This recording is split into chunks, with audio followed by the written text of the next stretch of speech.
नमस्कार, मी तुषाली पुनसे. आपण बघत आहात RNN न्यूज. यशोधरानगर पोलीस ठाण्यातून एक धक्कादायक घटना समोर आली आहे. दिनांक 29 जुलै 2024 रोजी दुपारी 1:15 ते 2:30 या वेळेत यशोधरानगर पोलिसांनी मिळालेल्या खात्रीशीर माहितीनुसार शिवनगर प्लॉट क्रमांक 52 माजरी यशोधरानगर येथे रेड कारवाई केली.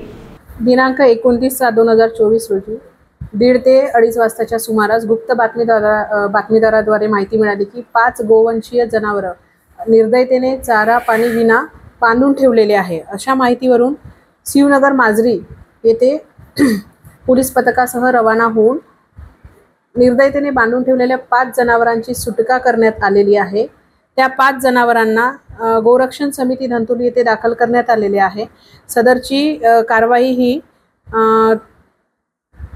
पोलीस अंमलदार नारायण पोहचाडे याच्यासह इतर पोलीस पथकाने केलेली आहे आणि आरोपी वकील कुरेशी इब्राहिम कुरेशी याच्या विरुद्ध प्राण्यांचे निर्दयतेने वागणूक या कायद्यान्वये गुन्हा नोंद केलेला आहे आणि गुन्ह्याचा तपास सुरू आहे. एकूण 34,000 रुपयाचा मुद्देमाल हस्तगत करण्यात आलेला आहे.